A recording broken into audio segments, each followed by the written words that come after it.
Today's lecture is one of three lectures you're going to need to complete the next assignment for this overall project.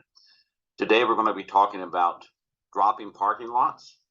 Next lecture is going to be online versus offline retention, and then finally we're going to have a lecture or two about grading retention systems. So this graphic should already be familiar to you. This is simply showing how we break parking lots into smaller drainage areas so that we can control where the water goes. What we'll be doing today is talking about how to drop your parking lots so that you have curbs. Those curbs allow you to control where the water flows off of your parking lots into your landscape areas. It is virtually impossible to do an offline system without some way to control where the water flows off of the parking lots. We will again explain offline systems to you in the next lecture, but for now you just need to understand that it is required that you have curbs in order to make these systems work. This graphic should also look familiar to you. This is exercise 3, which you have just completed. The purpose of exercise 3 is simply a mathematical proof that you will use to show that you can fit the required runoff volume that you capture into the bioretention systems that you are going to design. As we said before, it's just mathematical proof.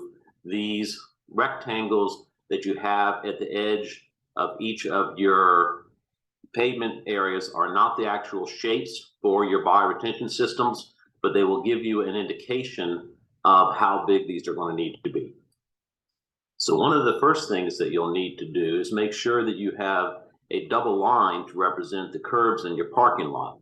It's important to understand that this double line is not something that must represent true scale. For example, in the drawing on one side here, we have a double line for a curb that is offset exactly 6 inches to represent the depth of a curb. It's hard to read at this scale. It's hard to see that it's a double line. In the second example, we actually have it offset a full foot. So depending on what scale you're using for your drawing, you need to make this determination early. So whether you're doing a 20 scale, a 30 scale, or a 40 scale drawing, you need to offset your curb. You need to print a sample, just 8.5 by 11, or even on a PDF will work, so that you can see what this will look like in the final drawing. You can even go to a thicker one, as we'll show in the next slide. Here you can see an additional offset.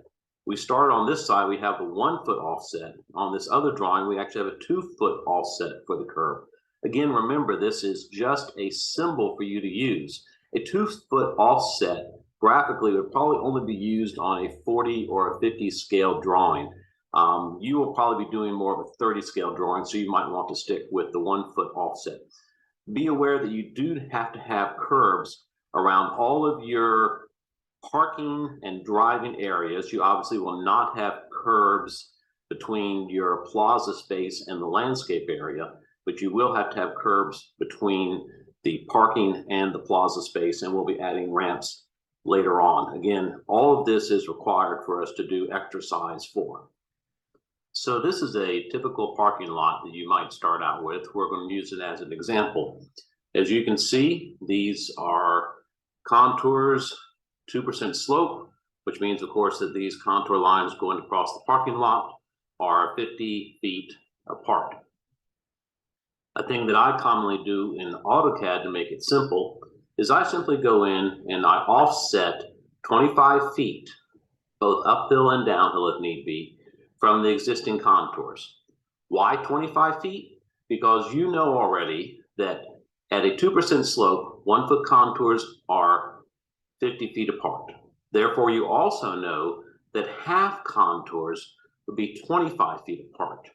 These are 6-inch tall curves, so you know that if I was to take this section here, say this is elevation 12, this is elevation 13, halfway between will be elevation 12.5. You already know this, so this is the reason that you offset halfway between your existing contours. If your existing contours are something other than 2%, the same idea applies. It's simply that the distance that you offset changes. Remember, the distance will always be half of whatever it is currently between your 1 foot contours.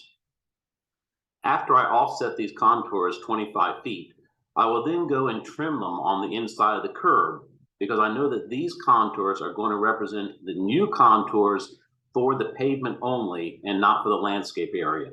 You may also notice that when I offset these contours, I offset them in a different color. I offset them in blue as opposed to red. That just makes it easier for me to remember what's what as I go forward in the process, as you're going to see in a few minutes.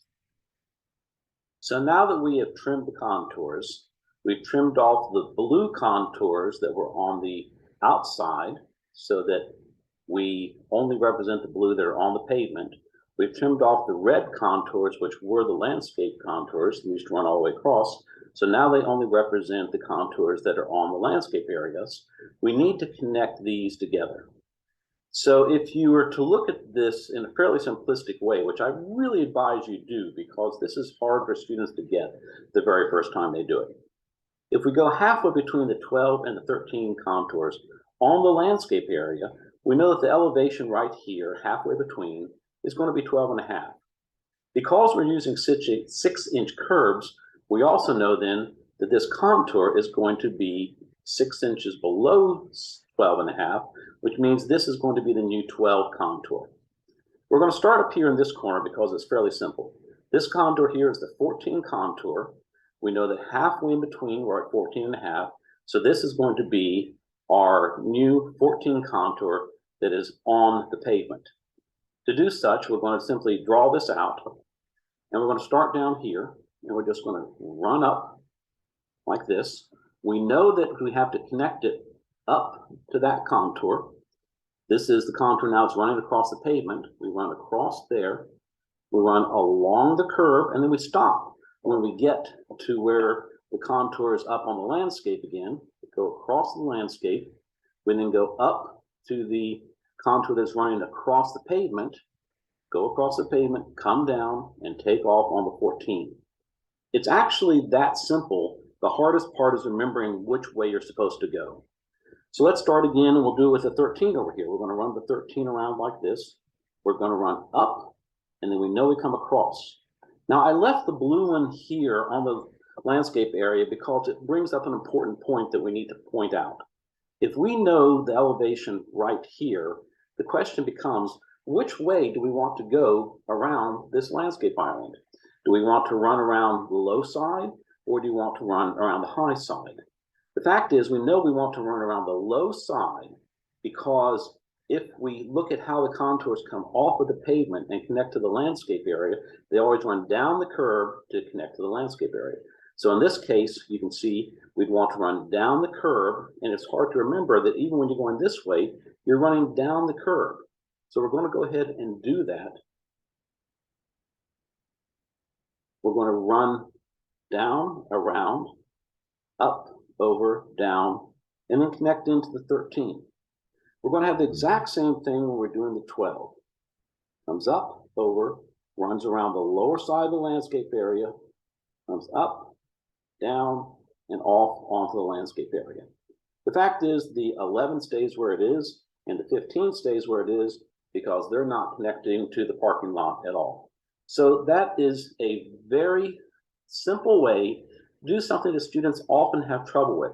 I would advise that you practice this a few times and come back to this lecture and look at this particular slide over and over again, because when you forget which way to go, this slide will help you out. So after you go back and clean up your drawing, you should get something that looks like this. It's important when you're doing this to relabel the contours again inside the parking lot so that the builder and we understand that you have this correctly figured out. If you do not have these labeled on the inside of the parking lot, we're not sure that you've got them correct. So you need to label all the contours inside the parking lot as well as out on the landscape area. The other thing I want to point out is I put in this 50-foot spacing here because it's important to check to see Is there any chance that this 11 contour might have a little bitty closed contour down here? That's always an option, and you want to just be aware of it as an option. So what happens is if it's there, it'll just come across very small and reattach. In this case, it doesn't, because we have that 50 foot. If we were to offset 50 feet, we'd actually see that that is not an issue. But I just want you to be aware of that as you move forward in this process, because on many of your drawings, you will find that you have this little closed contour down there, and we don't want you to forget it. And of course, we'll help you find it as we go through the reviews. So that's a quick lecture of how you're going to drop your parking lot and move your contours so that they are correct. Again, go back through and take a look at a few of these. You're going to need this for exercise 4, and there'll be an additional video that you can look at to get exercise 4 explained, although most of it is pretty self-explanatory on Canvas. Remember, you still have 2 more lectures that you have to look at: offline versus online retention, and grading the retention systems as part of this assignment. You will, however, need to have your parking lots dropped and your contours correct before you come to the first set of review sessions.